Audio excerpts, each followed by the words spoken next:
Bonjour et bienvenue à toutes et à tous. Nous allons nous retrouver aujourd'hui pour une nouvelle table ronde organisée par la Mêlée autour du thème Femmes, oser les métiers du numérique. C'est avec plaisir que je vais être l'animatrice de cette table ronde et je vais donc commencer par me présenter très brièvement et introduire évidemment le sujet de cette table ronde. Et ensuite, nous ferons un classique tour de table pour laisser nos intervenants et intervenantes se présenter. Alors, je suis Marilyn Meyer, enseignante-chercheur à Montpellier Business School et je suis spécialiste des questions de gestion des ressources humaines et de management de la diversité et de la responsabilité sociale des entreprises. Et particulièrement, ce qui m'intéresse, et c'est pour ça que je suis avec vous aujourd'hui, ce sont les enjeux d'inclusion, de management inclusif dans les organisations. Et c'est pour ça que j'ai créé avec Magali Maré, qui était parmi vous ce matin également, une chaire qui s'appelle Mind et qui est autour du management inclusif et de l'engagement sociétal. En particulier, vous le comprenez, donc spécialisation RH, et c'est ce qu'on va traiter aujourd'hui puisqu'on va parler des métiers. Mais aussi, donc, ce qui est important de noter, c'est que les femmes, c'est un sujet clé aujourd'hui, et notamment dans le numérique. Aujourd'hui, cette table ronde, elle va nous discuter voilà, de la place des femmes dans ces métiers. Vous savez certainement que les études révèlent qu'il y a moins de 30% de femmes dans les métiers du numérique. Et ce chiffre baisse encore quand nous considérons que les métiers techniques dans ce secteur baissent à 15%, c'est-à-dire hors fonction support. Et pourtant, cela n'a pas toujours été le cas. Il faut savoir qu'au début du XXe siècle, les femmes étaient bien représentées dans les métiers du numérique et donc il y a eu un retournement dans les années 80. Et pourtant, aujourd'hui, de nouvelles opportunités s'offrent et que les femmes vraiment doivent s'ouvrir à ces opportunités. C'est ce dont nous allons discuter. Une chose est certaine, c'est qu'aujourd'hui, la société numérique de demain a une place à donner donc aux femmes comme aux hommes pour échanger, pour apporter des enjeux donc autour de la façon dont le numérique va évoluer dans l'environnement environnemental et dans les questionnements éthiques, sociaux de cette société actuelle. Et chacun et chacune a des choses à apporter sur ces sujets. Ensuite, il faut savoir que les métiers du numérique, nous allons y revenir dans la table ronde, offrent de nombreuses opportunités. Chaque intervenante ici, femme et qui travaille dans le numérique, vont pouvoir exposer leur parcours professionnel et vous démontrer cette importance. Et enfin, j'aimerais souligner que la diversité au sein des organisations, des équipes, est une ressource clé qui est source de performance et d'innovation. En tant que recruteur, Nicolas est là pour en témoigner et aussi Émilie de Pôle emploi, il est très important de rester ouvert à cette diversité de genre et autres. Donc, moi, voilà, j'ai envie maintenant de laisser nos intervenants et intervenantes se présenter à tour de rôle. Chacun et chacune a quelque chose à apporter sur ce sujet. On va commencer par Clara Lévesque, qui est fondatrice Open Intelligent Data, experte en valorisation de données. Clara, je te laisse prendre la parole. Bonjour, merci. Donc effectivement, je suis Clara Lévesque, experte en système d'information géographique et consultante en valorisation de données. Je travaille pour une entreprise que j'ai fondée il y a maintenant un an, qui s'appelle Open Intelligent Data, OID, et qui propose des services numériques sur toute la chaîne de valorisation de la donnée. Voilà, depuis des compétences méthodologiques, de la conduite de projet, et également des aspects techniques, de la formation et des contextes réglementaires qui accompagnent l'ensemble de la donnée. Merci Clara. Ensuite, nous avons donc la chance d'être avec Hélène Guillot, ingénieure cloud intelligence artificielle chez IBM. Bonjour, Hélène Fouroquillo. Oui, donc moi je suis chef de projet en intelligence artificielle chez IBM au centre européen qui est basé à Montpellier.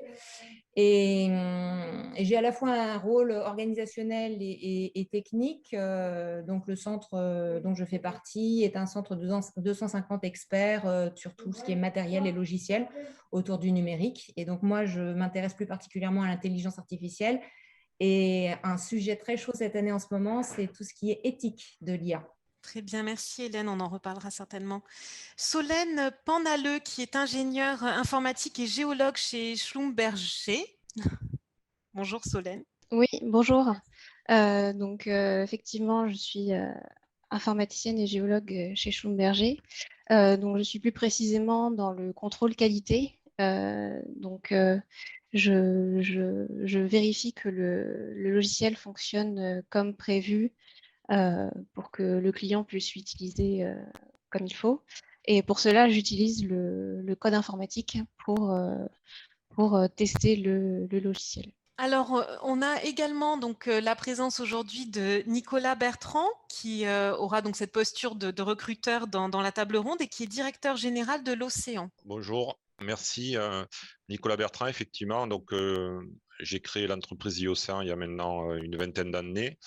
On a une activité double d'entreprise de services du numérique et d'éditeur de logiciels. Voilà, on a des clients sur la région montpelliéraine, mais aussi dans à peu près toute la France. Et on est une trentaine de personnes basées à Montpellier. Très bien, merci Nicolas. Et enfin, Émilie Lafont, chargée de la relation entreprise à Pôle emploi. Alors, merci Marilyn et bonjour à tous. Donc, je m'appelle Émilie Lafont et je suis effectivement chargée de relations entreprises et de recrutement à l'agence Pôle emploi de Montpellier-Castelnau. Donc, juste pour mémoire, les entreprises du secteur de Montpellier sont réparties dans les 4 agences de la ville en fonction d'un secteur d'activité.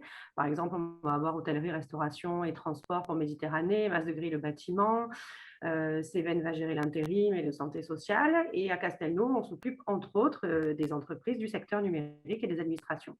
Donc, dans le cadre de mes activités, j'accompagne les entreprises de l'IT dans leur recrutement et je suis également, avec ma directrice adjointe Fabienne Boucher, référente du partenariat mis en place avec la mêlée. Donc, si vous le voulez bien, on va débuter cette table ronde.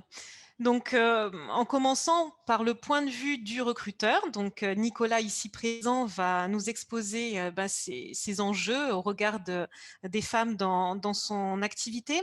Donc, comme vous le savez, les recruteurs font face à des difficultés pour recruter des profils féminins.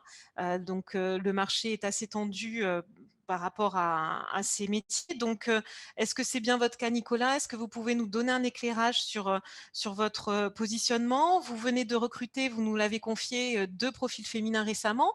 Donc voilà, est-ce que vous pouvez nous en dire plus, partager cette expérience avec nous? Oui, bon, déjà, je vous confirme qu'effectivement, le recrutement de profils informatiques est déjà à la base très tendu et le profil féminin est encore plus tendu puisque j'ai regardé des chiffres par rapport à notre entreprise. On a reçu sur ces à peu près 2 dernières années à peu près 300 candidatures. Et sur ces 300 candidatures, 16% étaient des candidatures féminines. Donc, on retrouve les chiffres annoncés tout à l'heure au niveau du numérique, au niveau du poste de développement, le fait qu'il y ait malheureusement peu de candidates sur ces postes-là. Donc ça, c'est très regrettable parce que c'est un métier qui, pour moi, mérite la mixité, qui n'a aucune raison d'être masculinisé comme il est aujourd'hui. Pour moi, ça n'a aucune réalité. Alors, on peut au départ se dire que le métier est très technique et c'est peut-être ça qui fait que les jeunes filles qui sortent du bac ne se dirigent pas vers ce type d'études. Mais c'est quand même un métier qui n'est pas que technique. Alors, c'est vrai que la première image qu'on peut avoir de ce métier-là, on peut peut-être l'avoir à travers certains films comme Social Network, qui a peut-être pas donné la meilleure image de l'informaticien. Mais c'est un métier qui est très varié, qui amène à avoir des compétences dans des domaines aussi différents que la capacité à comprendre des besoins clients, à les analyser, la capacité à faire des interfaces utilisateurs accessibles, utilisables et agréables, le fait de pouvoir gérer de la relation avec des clients, le fait de pouvoir manager des équipes. Donc tout ça fait qu'il n'y a pas qu'un côté technique du code, même si pour certains profils, effectivement, c'est la plus grande partie de leur activité, mais il y a aussi des diversités pour faire des métiers avec je dirais des attentes beaucoup plus diverses. Par ailleurs, actuellement, on est sur un tournant vers tout ce qui tourne autour de l'éco-responsabilité et l'éco-conception. Et je pense que tous ces métiers différents méritent aujourd'hui que les femmes se dirigent vers le numérique. Donc nous, en tant qu'employeur, qu'est-ce qu'on peut faire? On peut recruter des femmes, les aider, les former et les faire monter pour je dirais, renverser la vapeur. Parce qu'effectivement, je vous confirme qu'il qui a 20-30 ans, des personnes qui étaient dans ce même métier que nous aujourd'hui m'ont confirmé que la mixité était beaucoup plus forte. Donc effectivement, on a recruté 2 profils féminins ces dernières semaines. C'est, je crois, la première fois que ça nous arrive de pouvoir recruter 2 développeuses à la suite. Donc, c'est une très bonne nouvelle. Donc, on a Estelle qui nous rejoint en contrat d'apprentissage dans une semaine ou deux et Camille à la fin du mois sur un CDI pour intégrer notre équipe ERP. Voilà ce que je peux dire de l'aspect recrutement. Intéressant. Et donc, dans le type de compétences que vous recherchez et que notamment donc, les femmes peuvent apporter, vous avez donc parlé voilà, d'en effet une approche relation client. Il y a des dimensions aussi donc, en termes de responsabilité sociale des entreprises, des dimensions éco-conception. Est-ce qu'il y a quelque chose, des profils qui seraient intéressants pour vous? Qu'est-ce que vous pourriez nous dire? Bon, c'est vrai qu'aujourd'hui, pour une société comme nous, qui étant un éditeur de logiciels et une entreprise de services numériques, les principales attentes que l'on a, c'est sur des postes de développement ou de chef de projet, donc des personnes capables de mettre en œuvre leurs compétences pour développer des logiciels pour le compte de nos clients. Après, les attentes, c'est être capable de s'intégrer dans des équipes, d'avoir une bonne relation client, puisqu'on est sur des projets où on a très vite le client en face de nous. Donc en fait, mais ça reste, c'est pas après des compétences, je dirais, très marquées dans certains domaines, c'est plutôt assez large. Après, on a aussi fait de la reconversion et le résultat s'est avéré très positif. Par rapport à la reconversion, ce que je pourrais dire, c'est que je pense qu'il faut quand même, avant d'envisager ce type de reconversion, sentir qu'on a une vraie passion pour ce métier. C'est un métier qui est super intéressant, mais qui est aussi bouge beaucoup. Des compétences qu'on n'avait pas aujourd'hui, il va falloir être capable de les acquérir dans les mois ou années qui viennent. C'est un métier où on est constamment en train d'apprendre, donc il faut avoir la fibre, comme on dit, pour ça, mais c'est quelque chose qui, une fois que moi, je dirais que ce métier vous plaît, c'est un métier sur lequel on peut faire énormément de choses et qui est hyper intéressant. Très bien, merci beaucoup. Donc, après Nicolas, on va essayer de faire un petit tour de table finalement des différents profils que nous avons aujourd'hui féminins dans le numérique. Et bien sûr, Nicolas pourra réagir à ces différentes interventions. Donc, on va ici se tourner vers Clara, Solène et Hélène en particulier pour voir avec vous quelle est votre vision en tant que femme du numérique. Qu'est-ce qui vous a attiré vers ces métiers? Qu'est-ce qui fait qu'aujourd'hui, vous vous y épanouissez? Donc, on peut peut-être commencer par Hélène, par exemple. Avec grand plaisir. Mais moi, en fait, je commençais par une petite histoire. Quand j'ai passé le bac il y a quelques années, j'étais très intriguée. J'ai eu pour mon anniversaire une chaîne hi-fi et j'étais très intriguée de me dire mais comment ça peut fonctionner, quoi? Comment on a réussi à faire capter le son, l'enregistrer, le mettre sur une bande magnétique et ensuite pouvoir relire dans l'autre sens, mais comment ça fonctionne? Et j'ai eu envie de comprendre comment ça fonctionnait. Donc, je suis rentrée dans une école d'ingénieur en électronique. Et il se trouve qu'ensuite, j'ai découvert l'informatique et j'ai découvert le fait qu'écrire du code permettait de construire quelque chose qui rendait un service. Donc, c'est la passion de comprendre le monde qui m'entoure, c'est la technologie, c'est la curiosité de vouloir faire des choses, construire des choses. Et puis, une fois dans la vie active, moi, ce qui me fait lever le matin, c'est le travail en équipe, c'est l'environnement international, c'est répondre à un besoin avec une solution innovante. Donc voilà, c'est des métiers qui sont vraiment passionnants et il ne faut pas trop s'attacher, je trouve, aux chiffres, ce qu'ils disent aujourd'hui, etc. On peut aussi être un peu audacieux pour le recrutement. Il y a des jeunes ingénieurs en chimie ou en agroalimentaire, par exemple. C'est des écoles d'ingénieurs où il y a plus de femmes. On arrive à 30-35% de femmes. Et une jeune ingénieure, on la met à l'informatique. Si elle aime ça, elle va apprendre vite et il n'y a aucun souci, quoi. On peut penser aussi aux formations universitaires, notamment autour de tout ce qui est la donnée. Je suis contente d'être dans la table ronde avec Lara aussi, qui illustre bien ça. Dans la data science, on a beaucoup de profils féminins aussi. Voilà, n'hésitons pas à aller à aller les chercher. Moi, je suis persuadée que quand la parité deviendra un vrai objectif business ou une obligation légale, on trouvera des solutions. Quand il n'y a qu'à regarder la loi Copé-Zimmermann, en 10 ans, on a résolu le problème de la surreprésentation masculine dans les conseils d'administration. C'est vrai, la loi permet de faire évoluer les mentalités aussi et c'est vrai que c'est un support important.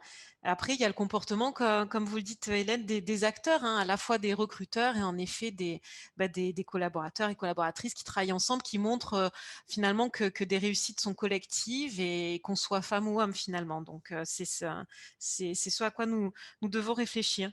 Solène, est-ce que tu veux peut-être intervenir dans la suite d'Hélène? Tout à fait. Donc, bah, moi, depuis longtemps, j'aime beaucoup les sciences. Ça m'a toujours attirée. Quand j'étais au collège et au lycée, je voulais devenir vétérinaire.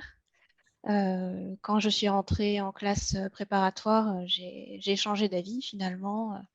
J'ai été très intéressée par la géologie. Donc, bon, c'était aussi une science, mais pas tout à fait la même. Et en fait, une fois que j'étais en école d'ingénieur géologue, j'ai eu des cours de développement informatique et je me suis rendu compte que j'adorais ça.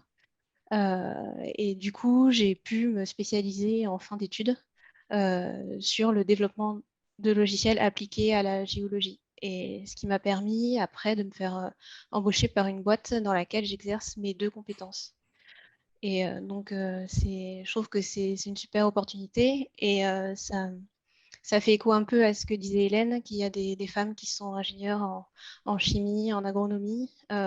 Moi, dans mon école, on était 50-50. Vraiment une bonne parité. À côté, il y avait une école d'agronomie où c'était une majorité de femmes et qui pouvaient aussi enfin, et beaucoup, je pense, ont pu se spécialiser dans le numérique.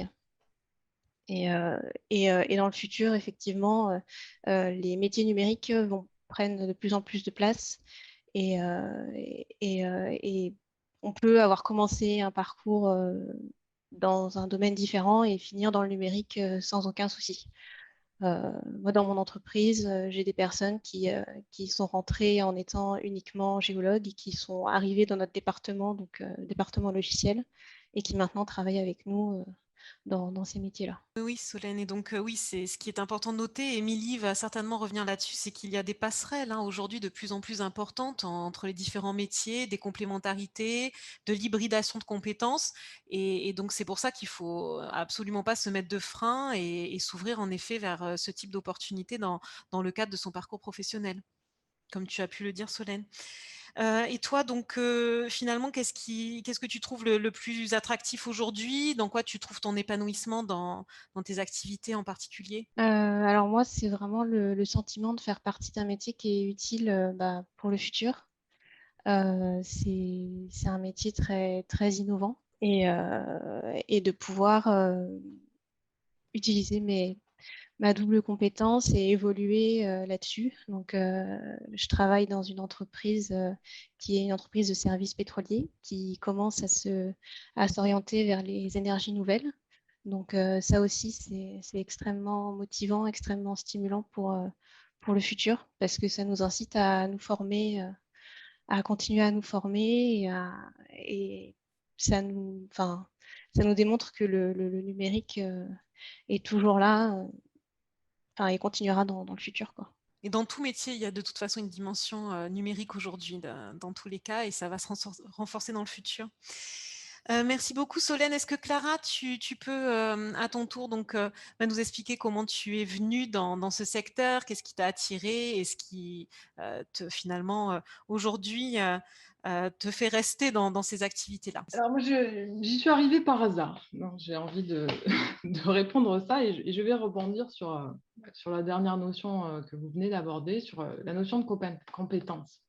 Donc j'ai beaucoup apprécié l'introduction qui a été reprise plusieurs fois. Ces notions ont été reprises plusieurs fois au cours de ce début de journée, mais l'introduction qui a été faite par Sabine Thariot-Bégon. Car d'une part, elle replace le monde du numérique dans toute sa diversité. C'est-à-dire, le monde de demain, il va être numérique. Voilà. Nous avons aujourd'hui la chance de le construire. Et il y a pas un métier, il y a beaucoup de métiers. Moi, j'ai plutôt envie de parler de compétences, de savoir-faire et d'appétence. Voilà. Le numérique, il doit arrêter d'être vu par ses clichés, mais plutôt par ce qu'il peut apporter. Moi, je me concentre souvent sur l'approche usage, en fait, l'approche utilisateur. Alors, on est très loin de la technique pure et dure des clichés standards du geek, bien que je n'ai rien contre les geeks, bien évidemment.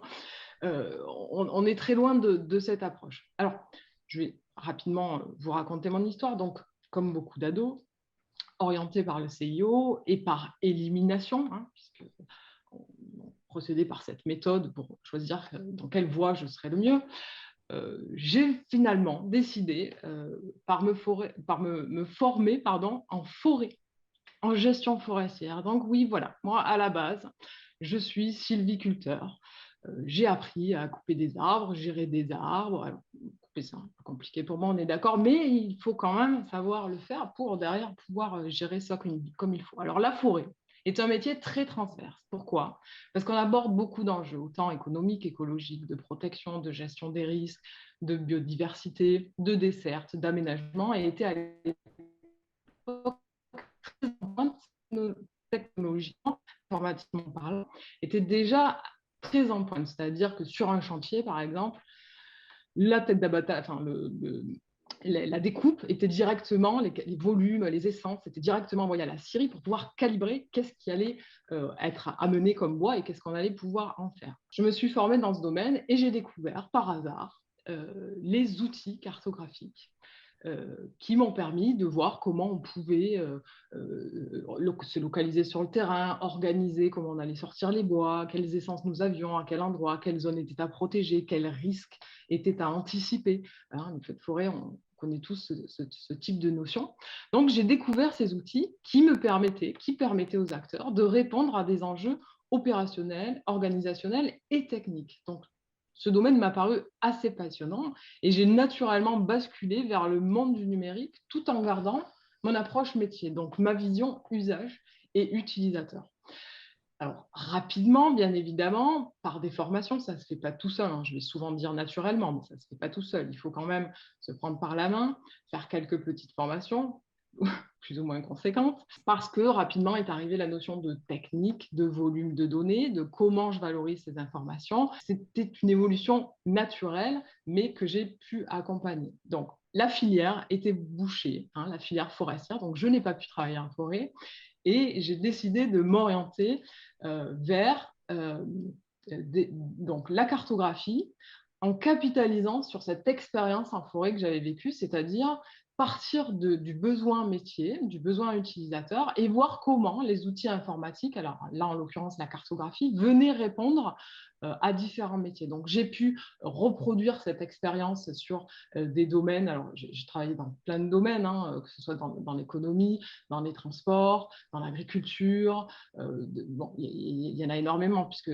aujourd'hui 90% des données est cartographiable. Donc ce n'est qu'une composante de la donnée, qu'un attribut de la donnée.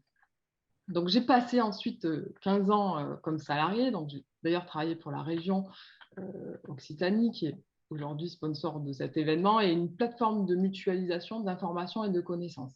Alors, c'est là où on voit toute l'ampleur que ça peut prendre, c'est que les besoins, les techniques, les méthodes et les connaissances sont réutilisables et réexploitables. Donc, moi, je me suis appuyée sur cette expérience pour continuer ma carrière, donc 15 ans quand même comme salarié, c'est assez important. À la suite de ça, j'ai décidé de continuer à valoriser, à capitaliser sur mon savoir-faire et de le transformer pour travailler pour mon compte, en fait. Voilà. Donc, je me suis lancée en tant qu'indépendante et je valorise donc ce savoir, donc cette manière de pouvoir être un catalyseur, de pouvoir être une courroie entre le technico-technique numérique complexes, entre guillemets, hein, et les métiers des utilisateurs, les attentes qui, alors là, pour le coup, peuvent aussi être extrêmement complexes et très techniques, voilà, catalyser les discussions, faire que les deux mondes dialoguent et s'entendent. Voilà là où je suis. Donc, en gros, je suis partie d'un rêve d'enfant qui a évolué avec bien évidemment des formations et de l'investissement vers un métier du numérique qui n'est pas pur et dur, mais qui pour le coup, englobe d'autres besoins qui sont en lien avec le numérique, son développement et son appropriation pour les utilisateurs.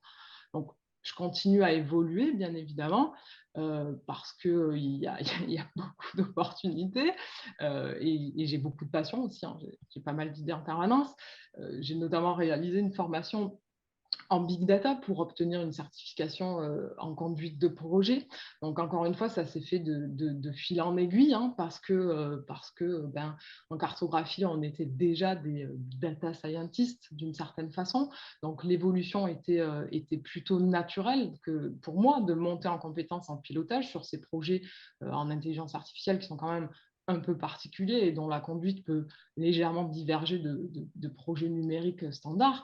Mais j'aurais pu avoir une autre passion à l'origine, hein. Ça aurait pu être la couture, apporter, je ne sais pas, les lois ou la cuisine. Hein. Je vous prends un exemple, par exemple, mon ex-belle-sœur vient de récupérer une boutique de prêt-à-porter. Bon, très bien. Et là, Covid, hein, nous savons tous, nous y sommes tous. Alors, c'est un événement exceptionnel, sauf que ce type d'événement, demain, peut-être ils le seront peut-être un peu moins. Donc, voilà. Alors, avec le numérique, par exemple, lui, il va être de plus en plus présent, par contre. Donc, il faut plutôt le voir comme une chance avec quelques jours, quelques heures de formation. Donc, ma belle-sœur, avec sa boutique de prêt-à-porter, qui pour le coup se retrouve fermée, voilà, peut valoriser ses produits via un site internet, imagine des calendriers de rendez-vous pour aller présenter, pour aller se rapprocher de sa clientèle, pour acheter, pour pas acheter. Enfin bref, ça lui ouvre plein de potentialités pour essayer d'augmenter ses modes de vente et ne pas faire que la vente à domicile, mais aussi de la vente numérique, par exemple.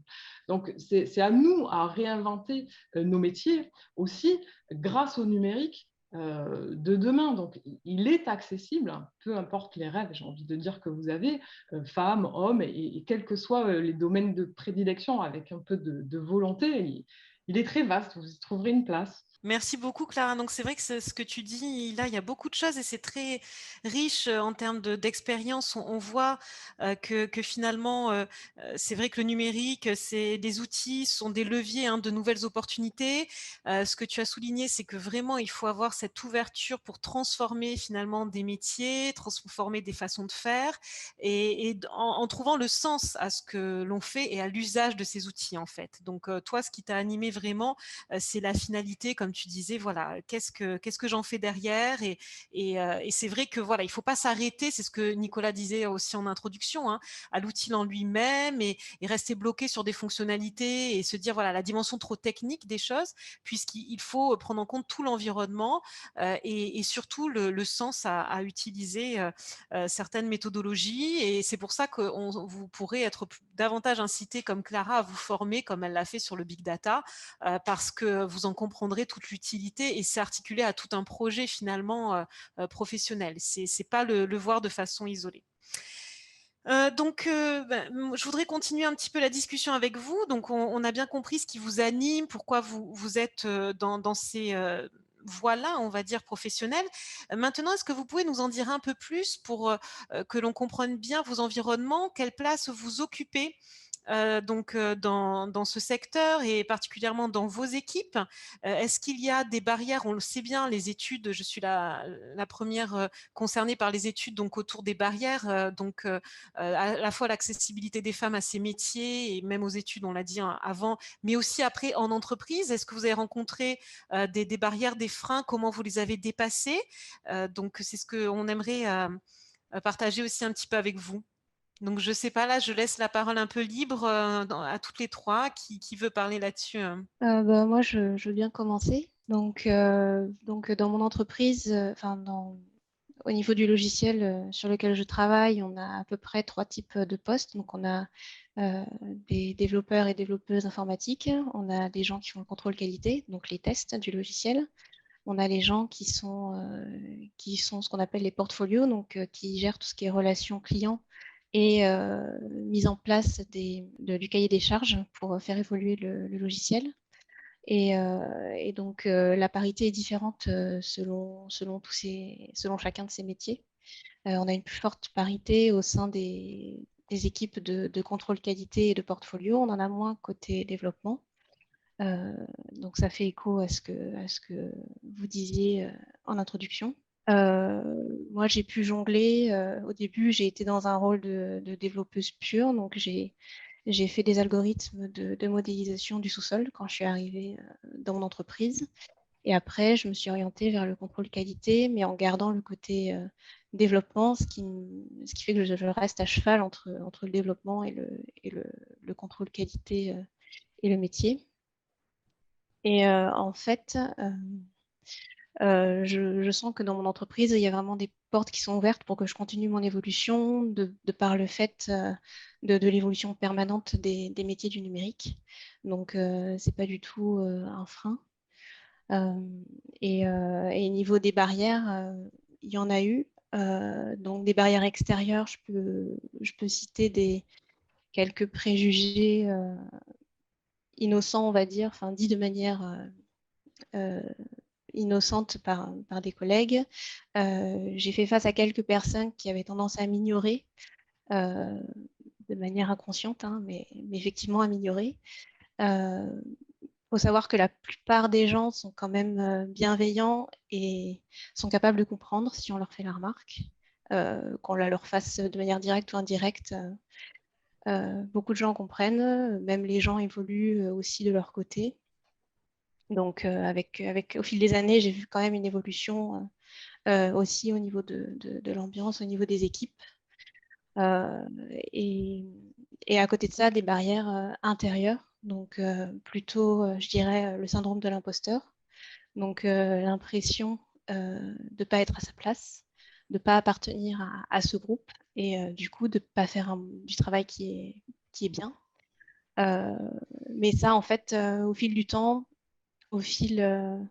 avec les années, en fait, on prend du recul et on surmonte ça parce que tout simplement, on est comme on est et c'est qui on est qui permet d'apporter la diversité des équipes. Et c'est vraiment dans les équipes où on avait beaucoup de mixité, que ce soit genre ou culturel, où vraiment il y avait une forte créativité et où on se sentait vraiment inclus et bien. Donc, moi, ce que je voudrais dire, c'est que vous n'avez pas besoin de vous dire que si vous ne collez pas au groupe de gens que vous pensez être le style de personne qui aime l'informatique, bah, ce n'est pas grave. Si vous aimez, juste allez-y et c'est vous qui participerez à créer le groupe dont vous ferez partie, quoi. Merci beaucoup, Solène. C'est vrai, c'est tout à fait ça. À la fois dans sa propre attitude et pas seulement celle des autres. Hein. C'est les deux, la combinaison des deux qui compte. Et c'est vrai que par l'expérience, par le faire ensemble, et je pense que Clara et Hélène pourront témoigner dans la continuité de ça, qu'on dépasse toutes ces idées reçues. Et quand on finit par travailler ensemble, ben, on voit qu'il n'y a plus de différence finalement. Enfin, en tout cas, femmes-hommes, c'est pas ça qui est important. C'est, comme tu disais, ce qu'on a envie d'apporter et de partager avec les autres. Donc peut-être que du coup, Hélène, tu veux peut-être prendre la suite de Solène? Avec grand plaisir, oui. Alors, ça me fait penser aussi qu'il faudrait peut-être préciser que dans ces métiers qui sont des métiers de cadre, il y a une grande latitude aussi pour chacun et chacune de définir son poste.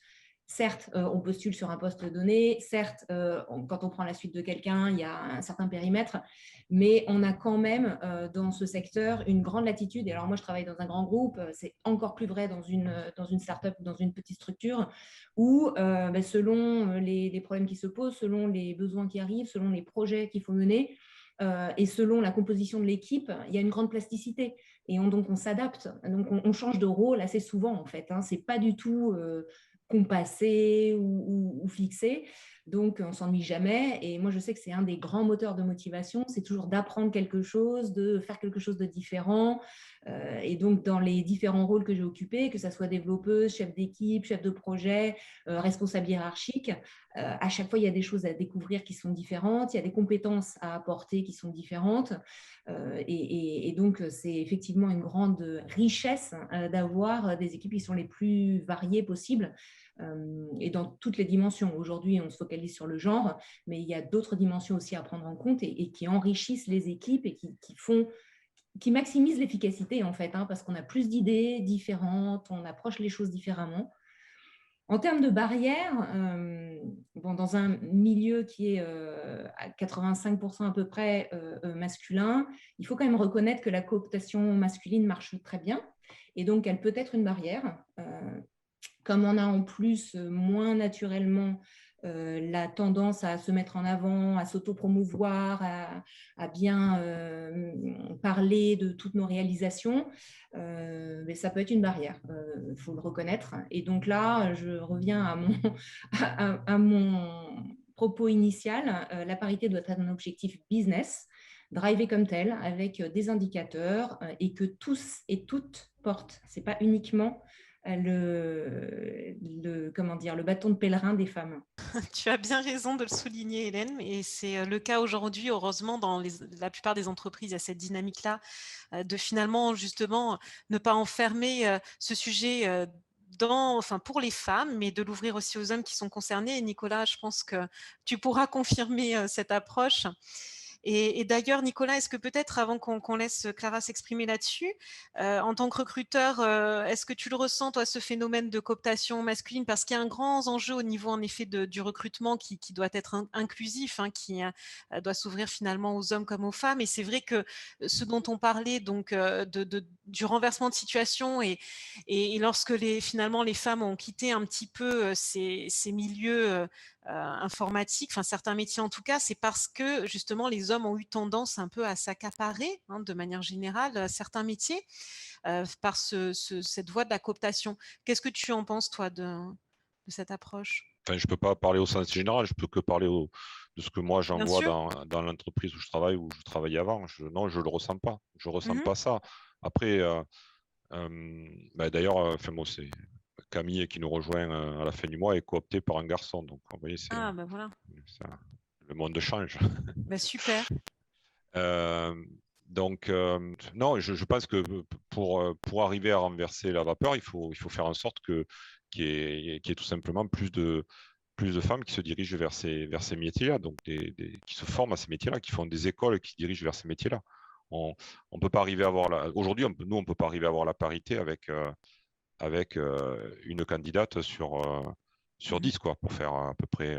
C'est compliqué, même si on le souhaite et si on est super content de pouvoir recruter des femmes, parce que je pense que c'est cette mixité, l'inclusion de toute façon au sens général, il n'y a pas que.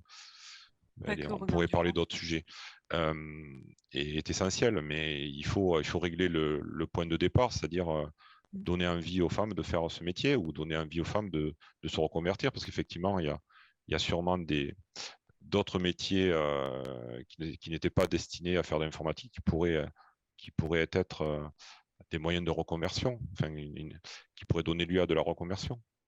Et là, peut-être que ça permettrait d'avoir plus de candidates et du coup une mixité qui se réinstalle. Très bien, merci beaucoup Nicolas. Donc on va peut-être demander à Clara de nous donner son point de vue, si elle veut bien. Oui, bien sûr. Donc ta question était quelle place et les barrières. Donc, et les barrières. Alors quelle place? Moi en l'occurrence je suis indépendante, donc c'est bien évidemment celle que je vends.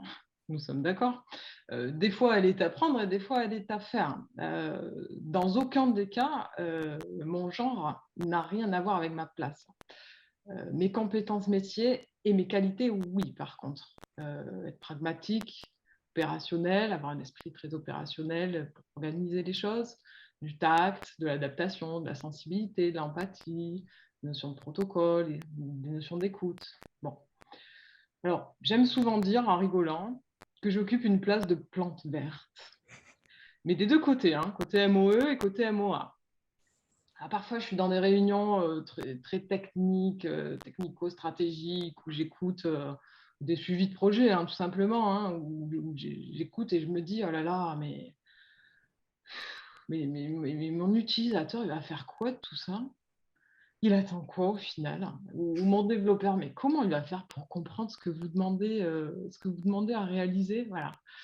C'est un monde assez viril, hein, de sciences dures d'un certain côté. Alors, ce n'est pas réservé qu'aux hommes, hein, d'ailleurs, je vous l'accorde. Donc, voilà, donc, des fois, je me sens comme ça, et puis j'interviens. Voilà, j'interviens. Encore une fois, en rigolant, j'aime à dire que j'interviens en mode anti-geek. Hein, voilà, encore une fois, hein, sans distinction de genre, ou en mode anti-expert métier. Voilà. Je replace les besoins, je replace les attentes, l'ergonomie pour l'utilisateur, comment il va consommer l'information. Tout ça en ayant bien longuement écouté les besoins, bien évidemment, en les ayant compris et en arrivant à les retranscrire. Ou encore, comment la développeuse va pouvoir traduire ce besoin, comment moi je vais pouvoir montrer à la développeuse son dont elle a besoin.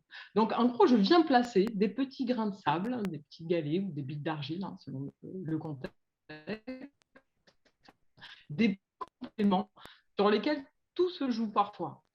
Une petite formule à modifier, un code à adapter, mais sans cette intervention, le développeur, il n'aurait jamais su transcrire ou jamais su comprendre qu'est-ce qui va répondre réellement aux besoins du métier.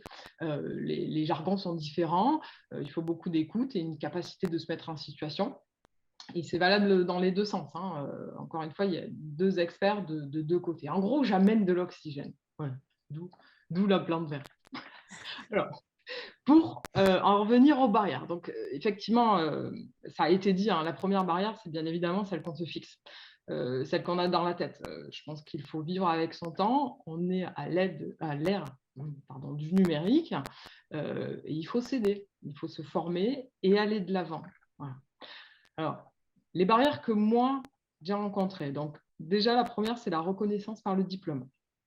Donc, vous l'avez compris, je suis arrivée par le côté technique, le côté terrain, le côté expérience. Bien évidemment, à un moment donné, en tant que salarié, si je voulais évoluer, il a fallu que je fasse reconnaître toute mon expérience par un diplôme. Donc, j'ai passé un master en VAE, qui d'ailleurs, pour le coup, dès que je me suis inscrite, je validais quasiment toutes les composantes du master. Forcément, avec 15 ans d'expérience, ça aide un petit peu. Donc ça, c'est un des premiers freins que moi, j'ai rencontrés. Le deuxième frein, c'est effectivement les clichés. Ils sont un peu plus compliqués, hein, mais vous en avez parlé aussi, hein, les filles juste avant moi. Voilà, il faut soit savoir les éviter, soit savoir les tourner à son avantage. Il y a deux solutions, hein. Moi, souvent, c'est vrai que j'ai dû faire mes preuves, hein, que ce soit en tant que salarié. D'ailleurs, en tant que salarié, j'ai dû faire mes preuves pour me faire reconnaître, pour regarder, voilà, ne pas laisser s'attribuer des réalisations ou de mes compétences. Ça, c'est évident, mais ça se fait. Ça se fait avec du temps, avec de la patience, de l'assiduité, en assurant toujours un haut niveau de qualité, hein, de qualité élevée dans les prestations, dans les services, dans les missions que vous faites. Et bien sûr, en réalisant de la veille, en ayant toujours un niveau de compétence actualisé et en continuant à le faire augmenter. Mais ça, j'ai envie de vous dire, ce sont des freins qui sont valables pour tout le monde. Devenir patronne aussi a été comment dire, ça a été une barrière à franchir, hein, parce que malgré cela, c'est un pas différent. Alors ça, c'est pareil, hein, encore une fois, c'est pas lié au genre, hein, mais en tout cas, ça m'a permis, moi, de me sortir du cadre salarié, hein, dans lequel voilà, j'ai plus les mêmes contraintes et voilà, c'est en gros, globalement, toutes les barrières que j'ai rencontrées. Après, j'ai pas réellement rencontré, tout du moins pas dans ma profession du numérique, des barrières liées à mon genre. Alors, j'en ai rencontré parce que j'ai supervisé plusieurs chantiers de construction, hein, dans le BTP et de maisons. Là, pour le coup, effectivement, il y a certains moments où j'ai pu sentir que j'étais une femme. Du coup, j'avais un regard un peu moins que si on regardait un homme. Bon, cela étant, on peut rapidement remettre les choses au clair. c'est moi qui décide, donc c'est moi qui paye. Donc, en l'occurrence, ça se passe comme ça. Super, merci beaucoup Clara. Oui, donc tout est dans la posture, mais tu n'as pas l'allure d'une plante verte, je t'assure. J'adore l'image, mais alors c'est une plante verte qui bouge, quoi. Super, bon, mais en tout cas, merci beaucoup de vos témoignages. Donc, on va laisser à présent Émilie peut-être rebondir sur tout ce qui a été dit dans la table ronde et en particulier, Émilie, donc préciser peut-être comment Pôle emploi accompagne les reconversions donc professionnelles, hein, évidemment, donc autour de ces métiers pour les femmes. Donc, est-ce que vous pouvez nous partager vos pratiques? Ah oui, je vais partager ça avec plaisir. D'abord, je voulais remercier tout le monde pour les interventions. Je voudrais rebondir juste rapidement sur celle de Clara tout à l'heure qui parlait de sa belle-sœur et de l'impact que le Covid a eu sur la situation. Pour dire que je vous rejoins complètement. Aujourd'hui, toutes les entreprises vont être amenées à devoir développer un service numérique, quelle qu'elle soit, que ce soit la petite entreprise de quartier ou la grande multinationale. Donc, effectivement, les métiers s'ouvrent petit à petit. On ne va pas revenir sur les chiffres parce que voilà, je pense qu'ils ont été suffisamment développés entre ce matin et tout à l'heure. Ce que je veux vous dire, c'est que Pôle emploi s'est saisi du sujet, c'est-à-dire l'inclusion des femmes dans les secteurs du numérique, et ça fait 3 ans maintenant. Et on travaille sur 2 axes principaux dans ce cadre-là. Le premier, c'est le sourcing des candidates éventuelles. Hein, on part de là, forcément. Donc, on organise en interne depuis 3 ans des ateliers réservés aux femmes et destinés à promouvoir ces métiers du numérique. Depuis leur mise en place, c'est quand même près d'une centaine de femmes qui ont été sensibilisées sur le sujet grâce à des actions collectives, ludiques, participatives, pendant lesquelles on va découvrir les métiers grâce à des interventions de professionnels et de salariés en exercice. Donc, on a eu des développeuses, on a eu des data scientists, on a eu des ingénieurs, des informations délivrées sur les soft skills, dont on a beaucoup parlé, Clara et Nicolas aussi, c'est-à-dire les capacités d'adaptation qui sont nécessaires. L'appétence, bien évidemment, pour l'informatique, même si on a un cursus qui est radicalement différent. Voilà. Et puis la visite de site, on a notamment amené des candidates visiter notre DSI à nous, qui est à quelques mètres de l'agence. Voilà, donc pour leur faire découvrir un peu ces métiers-là. Ces ateliers sont organisés tout au long de l'année avec bien évidemment une mention particulière lorsqu'on organise la semaine du numérique qui a lieu tous les ans en début d'année à l'agence de Castelnau et dans les agences du bassin minier. Donc, dans ces ateliers, les candidates peuvent également passer les tests de la méthode de recrutement par simulation. Je ne sais pas si les professionnels autour de la table connaissent cette méthode-là. Donc, c'est la MRS. Et la MRS, elle a pour objectif de détecter en fait les habiletés nécessaires à l'exercice d'un métier. Là, notamment, on parle du métier de développeur, par exemple. Voilà, donc on essaye vraiment de les confronter à tout ce milieu-là et de développer aussi leur appétence pour ce secteur. Donc, une fois qu'on a sourcé, une fois qu'on a détecté le potentiel et aussi l'intérêt de nos candidates et donc le projet est validé, effectivement, on va les accompagner dans leur reconversion.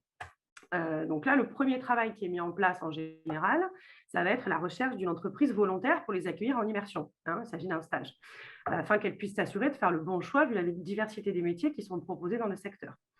L'immersion va durer en moyenne 1 semaine à 10 jours. Et d'ailleurs, j'invite les entreprises présentes aujourd'hui qui nous écoutent à se porter volontaires, si ce n'est déjà fait, pour accueillir des candidates, parce qu'on est toujours friand de nouvelles entreprises qu'on peut découvrir pour nos candidats. Donc, on a fait les ateliers, les tests d'habileté, on a fait l'immersion, et maintenant, il faut se former.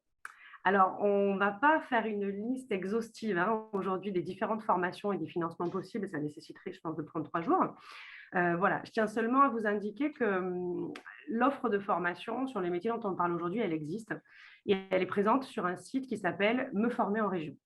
Voilà, donc ce site-là recense l'intégralité des formations qui sont ou pas prises en charge pour les personnes en recherche de reconversion ou à la recherche d'un nouvel emploi. Et pour finir, une fois que nos candidates ont été formées, dans la mesure où on est quand même bien conscient que les formations qui sont dispensées ne remplaceront jamais une première expérience réussie en entreprise. Donc, une fois que la candidate a travaillé tout l'amont avec son conseiller placement, c'est moi et mes consoeurs, puisque à Castelnau, on a une équipe 100% féminine, qui prenons le relais en proposant à nos clients qui recrutent des profils validés par des entretiens de pré-recrutement qu'on réalise. Et là, on va justement retravailler les savoir-être attendus de nos clients. Et ensuite, on va proposer à nos clients des mesures d'adaptation au poste de type AFPR ou POE. Je ne sais pas si vous les connaissez. Et ce qui est intéressant dans ces mesures-là, c'est que l'entreprise va vraiment pouvoir former sa future salariée sur ses process, sur sa manière de fonctionner en interne et sur une période qui peut aller jusqu'à 2 mois et demi. Donc, pendant cette période-là, le salaire n'est pas à la charge de l'entreprise puisque le salarié a un statut de stagiaire de la formation professionnelle. Et à l'issue de la formation, il y a un bilan qui est effectué avant la signature du contrat de travail. Voilà, donc comme vous pouvez le voir, on essaye de mettre en place de nombreuses actions pour sourcer des candidates et les proposer à nos clients. Mais l'enjeu étant de taille, il y a quand même une réflexion permanente qui est engagée sur le sujet avec nos équipes. Et d'ailleurs, le prochain atelier femmes, oser les métiers du numérique aura lieu dans le courant du 3e trimestre. Ok, Voilà merci ce que je beaucoup, peux vous Émilie. dire. Est-ce que vous avez pu voir une évolution des comportements à la fois de recruteurs ou de candidates potentielles? Enfin, est-ce que vous sentez que les choses bougent? Alors, on sent que les choses bougent. On travaille notamment beaucoup avec les jeunes, puisque voilà, il y a aussi voilà, ces injonctions aujourd'hui d'essayer de proposer au maximum aux jeunes et du coup aux jeunes femmes. Il y a effectivement une réflexion qui est menée à l'occasion de certains ateliers de dire, comme le disait Clara, je crois tout à l'heure, on n'est pas uniquement, ou c'était peut-être plutôt, enfin, je ne sais plus, excusez-moi, mais on n'est pas uniquement sur le geek qui est derrière son écran. On est sur quelque chose qui relève voilà, du travail d'équipe. Il y a beaucoup de métiers qui existent. Et donc, du coup, il ne faut pas se fermer on va dire, à une vision ou à un préjugé sur ces métiers-là. Voilà, c'est l'avantage de ces ateliers, c'est qu'on va vraiment faire découvrir les horizons, faire découvrir de nouveaux horizons à nos candidats. Donc, ça bouge petit à petit. Oui, ça bouge. Et quand vous dites bouge. des ateliers réservés aux femmes, mais j'imagine que des hommes peuvent intervenir et qu'ensuite, voilà. Alors, oui, alors les candidates, effectivement, l'objectif, c'est de sourcer les candidates parce qu'il y a une forte demande de la part, et Nicolas en faisait part tout à l'heure, il y a une forte demande quand même de la part des entreprises pour mixer un petit peu leurs équipes. Voilà, donc ça bouge petit à petit et bien évidemment, quand on parle des métiers du numérique, même si on a des ateliers réservés aux femmes, on peut faire un peu d'inclusion et accueillir d'autres membres. Super. Voilà. Bon, eh bien, merci beaucoup. Merci vraiment chaleureusement à toutes les intervenantes et à Nicolas en particulier aussi. Donc, c'était une table ronde très riche dans justement de partage de vos expériences, mais aussi de vos ressentis. Et je pense que j'espère en tout cas que ça a pu inspirer les personnes qui ont participé à la table ronde aujourd'hui. Donc, moi, je dirais juste un petit mot de conclusion, je serai rapide. Donc, comme vous le savez, évidemment, moi, j'ai une posture de chercheur sur le sujet et c'est vrai que Nicolas l'a dit et je pense que les intervenantes aussi l'ont souligné.